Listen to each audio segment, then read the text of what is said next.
Hello everyone. In this module called Stamen Development and Male Gamete Formation, we shall study the development of the male reproductive system in plants. The male reproductive organs in angiosperms are the stamens, which form the third whorl of the flower. The stamens consist of a slender filament which bears the anther at the tip. As seen in the earlier modules on flower specification, tetrameric complexes formed by the B, C and E class genes bind to DNA of target genes required for stamen development. The learning objectives of this module are to see how the anther develops, how the pollen and sperm cells are formed, and to see how the anther dehisces to release the pollen. Let us begin. Stamens are modified leaves which consist of a thin radially symmetrical filament connecting the distal bilaterally symmetrical anther. In Arabidopsis, there are 6 stamens, 4 of which are long and 2 are shorter. Key stages in the anther development process are the establishment of adaxial-abaxial polarity, the specification of different cell types, and the formation of the 4 sporangia joined by a connective. The stamen primordia show adaxial-abaxial polarity like the leaf primordia. The filament shows a radially symmetrical structure and is completely abaxialized. It supplies nutrients to the anther through the vascular trace that extends into the anther. Within the anther, the adaxial domain is adjacent to the carpel and the abaxial domain is towards the petals. In the region between the adaxial and abaxial domains, protrusions are formed that develop into 4 microsporangia arranged in 2 pairs, each pair being called a theca. The theca are joined by a tissue called the connective. The adaxial-abaxial polarity is rearranged to establish a new polarity in the theca such that the theca lie on the adaxial side of the anther and the connective and vascular trace lie on the abaxial side. The anther primordium initially is a spherical structure composed of 3 layers of somatic cells. The L1 layer of the primordial cells form the epidermis. The L2 layer forms the archisporial cells and the L3 layer forms the connective and vascular tissues. 4 clusters of archisporial cells are formed by periclinal division of L2 cells at each corner, and each cluster represents the founder cells of a microsporangium. The archisporial cells divide periclinally to give rise to the primary parietal cells on the outer side and the primary sporogenous cells on the inner side. The primary parietal cells again divide periclinally to form secondary parietal cells, which forms the endothecium towards the epidermis. The middle layer cells next to the endothecium and the tapetal cells below it. These 3 layers form the wall of the sporangium. The primary sporogenous cells divides to form sporogenous cells which differentiate into the microsporocytes or microspore mother cells. The floral patterning program extends into the anther specification program. We have already seen how the C-class ergamus gene is induced along with other floral organ identity genes by the Wuschel-Clavata loop. The C-function gene ergamus is known to induce the expression of sporocytlus or nozzle, that is the SPL/NZZ gene, which is a Matchbox transcription factor that connects the floral patterning program to the specification of the somatic and germ cell lines of the anther. The sporocytlus mutants, that is the SPL mutants, show the development of primary parietal cells and primary sporogenous cells from the archisporial cells, but further differentiation of these cells is arrested. SPL is expressed throughout the anther primordium, but later becomes restricted to the tapetum and microsporocytes due to the activity of fabulosa. Fabulosa, which is an adaxial domain specifying protein, binds to SPL to inhibit its activity outside these regions. The microRNA 165-166 is known to silence fabulosa, as also seen during leaf development. The microRNA 165-166 mediated silencing of fabulosa allows the expression of SPL, and the SPL domains move to the four corners of the anthers and then to the microsporangia to promote the initiation of microsporocytes. As the anther develops, the fabulosa expression is restricted to the stomium regions, where it facilitates the formation of stomium and inhibits the differentiation of microsporocytes. We shall see more about the stomium later. Several leucine-rich repeat receptor-like protein kinases, that is the LRR receptor-like kinases, are also important for early anther development. Two such kinases are the clavata-1 related LRR RLKs called barely any meristem or BAM. The BAM1 and BAM2 are two genes which promote the somatic cell types in the anther. In BAM1, BAM2 double mutant anthers, all L2 derived cells exhibit properties of microsporocytes and lack the anther wall layers. Hence, SPL expression is regulated by fabulosa and the BAM genes to regions where microsporangia and the tapetum form. The tapetum, which forms the innermost layer of the sporangial wall, is crucial for the development of microsporocytes, microspores, and pollen. Tapetal cells are large and often show endoreduplication and multiple nuclei in many species. Their cytoplasm shows abundant plastids, mitochondria, and vesicular transport systems. The tapetum plays an important role in separating the microspores from the microspore tetrads formed as a result of meiosis in the microsporocytes. The tapetum secretes calyx for separating the microspore. It also provides the microspores with nutrients and precursors for formation of the complex pollen wall called exine, about which we shall see later. After exine deposition, the tapetum breaks down by programmed cell death and its contents coat the pollen to form an outermost layer on the pollen called tryphene, which promotes pollen hydration during pollen stigma interactions.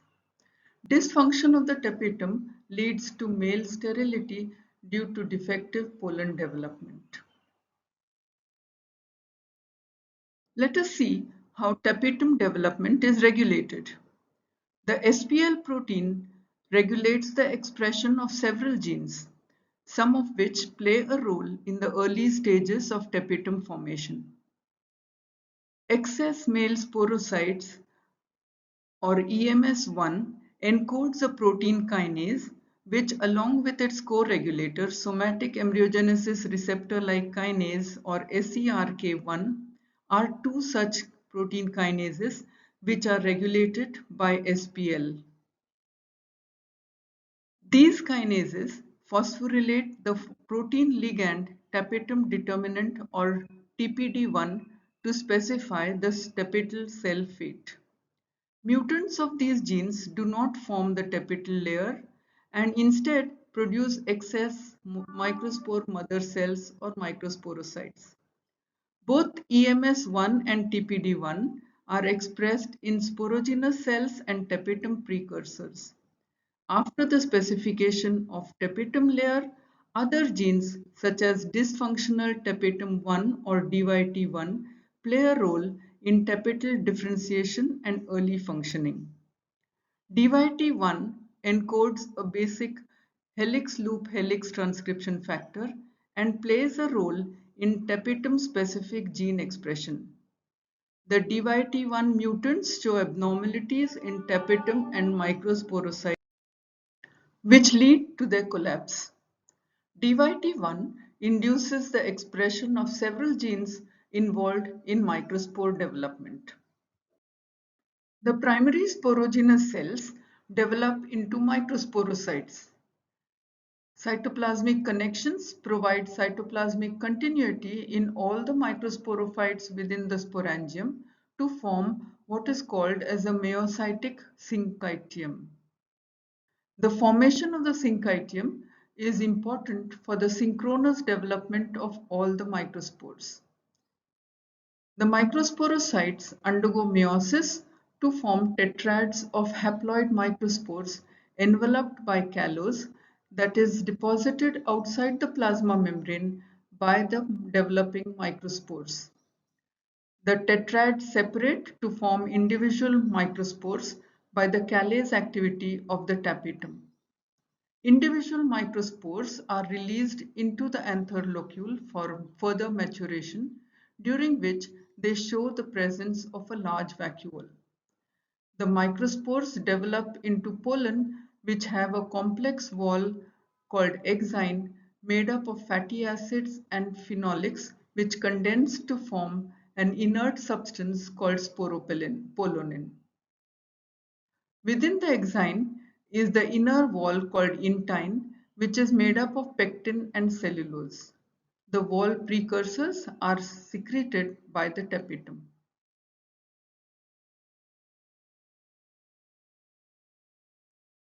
We have seen how the dysfunctional tapetum or DYT1 gene is regulated by the EMS1 TPD1 signaling system in the tapetum.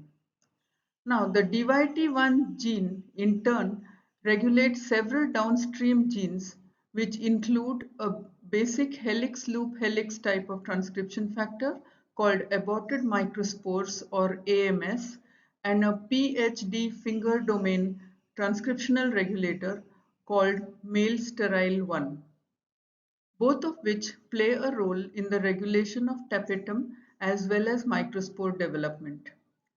AMS mutants show defects in both tapetum and microspores, while the MS1 mutants show highly vacuolated degenerating microspores. A MIB transcription factor called as tapetal development and function TDF1 acts downstream of DYT1 and induces the expression of AMS in the tapetal cells. AMS is a master regulator of several processes during pollen development, like meiosis progression in microsporocytes, dissolution of the callose layer of tetrads, biosynthesis and transport of sporopollenin precursors, and formation of the pollen coat. MS1 expression in the tapetal cells is seen from the tetrad stage to the stage when the microspores are released. MS1 codes for a protein that plays a role in chromatin structure regulation. Another transcription factor, which is a MIB domain transcription factor, AT-MIB103, is also expressed in the tapetum and plays a role in callose dissolution and exine formation in the microspores. Hence, the tapetum plays an important role in the regulation of microspore development and pollen formation. The microspores formed as a product of male meiosis develop into pollen, which is an independent microgametophyte. Hence, plants show a haploid gametophytic phase alternating with the diploid sporophytic phase, unless animals where meiosis directly results in gamete formation. Within the microspore or the pollen, the nucleus migrates to a peripheral position near the cell wall and undergoes an asymmetric mitotic cell division to form a large vegetative cell and a small generative cell. Then, degradation of the callose wall that separates the two cells leads to engulfing of the generative cell by the larger vegetative cell. The generative cell then undergoes another mitotic division to form two sperm cells. In Arabidopsis, the second mitotic division takes place within the pollen before it is dispersed, while in a majority of species, pollen is shed in the bicellular stage and a second mitotic division takes place in the growing pollen tube. The sperm cells show a physical association with the nucleus of the vegetative cell, and the three together form what is called as a male germ unit. The male germ unit is common to both bicellular and tricellular pollen systems and is thought to be important for the coordinated delivery of the gametes and sperm cell fusion events. Let us now see how the formation of the male gametes is regulated. Within the pollen, an asymmetric cell division during mitosis is critical for the formation of the male gametophyte. A symmetric cell division in the Gemini pollen mutant or the GEM1 mutant gives rise to a two-celled pollen with both cells showing a vegetative cell fate. GEM1 belongs to a family of microtubule-associated proteins and plays a vital role in microspore polarity and cytokinesis by stimulating growth of the spindle tubule arrays. After pollen mitosis 1, GEM1 is restricted to the generative cell where it allows further cell division to form the two sperm cells. The duopollen genes DUO1 and DUO2 are expressed in the male germline soon after the first asymmetric division. In duo mutants, the generative cell fails to undergo cell division at pollen mitosis 2. The duopollen gene or the DUO1 gene, which codes for an R2-R3 MIB type of transcription factor, allows cell cycle progression from G to M phase to form the two sperm cells. We have seen that GEM1 expression leads to the first mitotic division in the pollen. After pollen mitosis 1, the cell fate determinants are differently segregated between the resulting daughter cells. Cell cycle inhibitors called KIP-related proteins KRP6 and KRP7 are present in both the generative and the vegetative cells. These inhibitors block cell cycle progression. The transient expression of the F-box protein FBL17 in the generative cell, however, leads to the proteasomal dependent degradation of the KRPs, and this enables the cyclin dependent kinase A or the CDKA activation and entry into the S phase.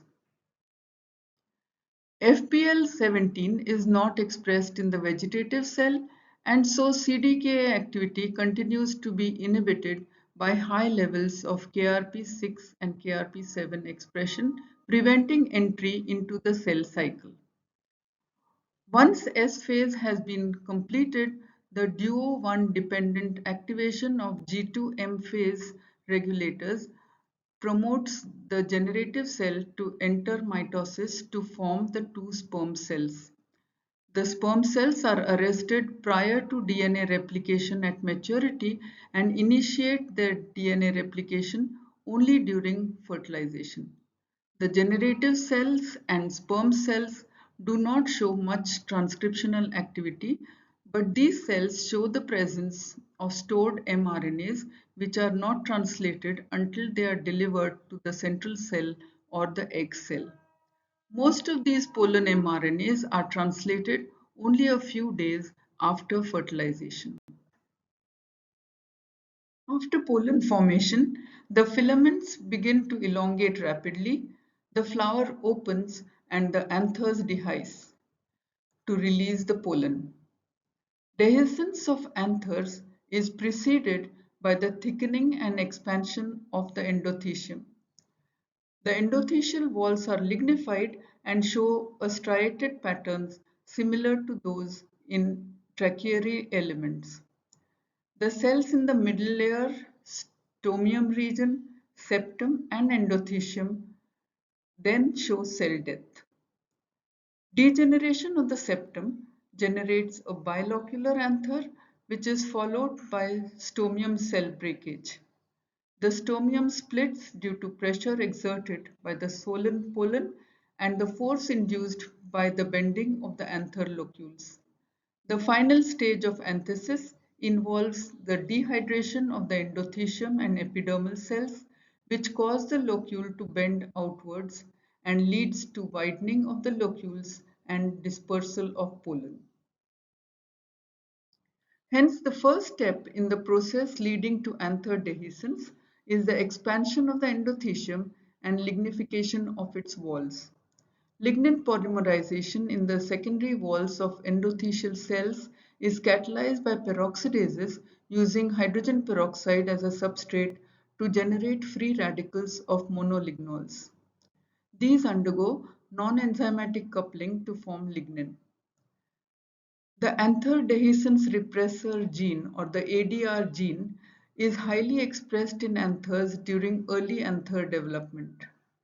ADR is involved in the signaling pathway regulating the endothelial thickening. During the early stages of anther development, ADR protein is myristoylated and targeted to the peroxisomal membrane. In the peroxisomes, ADR suppresses the ROS accumulation and impedes endothecium lignification. During the late stage of anther development, there is a significant decrease in ADR expression, which causes an increase in ROS accumulation and the upregulation of transcription factors called as the NAC secondary wall thickening promoting factors or NST1, NST2. Constitutive expression of ADR, that is using a 35S promoter, leads to indehiscent anthers in the transgenic plants. NST1 and NST2 play a role in endothecium thickening through lignification. Double mutants of NST1 and NST2 cause sterility due to anther indehiscence. The final stage of anther dehiscence, which involves stomium breakage and dehydration of the endothecium and epidermal cells, is regulated by auxin and jasmonic acid. Auxin levels are high during the earlier stages of anther development and they prevent anther senescence during early stages of anther development. By inhibiting the JA biosynthesis pathway genes like delayed dehiscence or DDE1 and defective in anther dehiscence or the DAD1 genes. In the later stages of anther development, the IA levels decrease, allowing the JA biosynthesis genes to be expressed, and the resulting high JA levels lead to breakage of the stomium and dehydration of the anther, which promotes dehiscence. Anther dehiscence is therefore a highly regulated process which brings about pollen dispersal. This brings us to the end of this module. Let us summarize it before closing. We have seen that the development of the male reproductive cells is a process that starts with the formation of the floral organ primordia and ends when the pollen is dispersed. The stamens, like other floral whorls, represent modified leaves, and the four sporangia are borne on the adaxial side. The anther wall shows three layers with the endothecium lying below the epidermis and the tapetal layer enclosing the microsporocytes. These layers play important roles in anther dehiscence and pollen development respectively. The microsporocytes undergo meiosis to form microspores or pollen, which then undergo two mitotic divisions to form a three-celled male gametophyte. The pollen has a complex wall which protects the pollen from decay and also permits interactions with the stigma. Within the pollen, the generative cell gives rise to two sperm cells which are connected to the vegetative cell nucleus by a cytoplasmic projection. This male germ unit is involved in the delivery of the sperms to the ovule and for successful fertilization. The whole process of anther development, right up to pollen dispersal, is regulated by a large number of genes, and the function of some of these has been identified. Manipulation of these genes has proved useful for obtaining male sterile lines for hybrid breeding. In the next module, we shall see how the female reproductive organs develop. Thank you.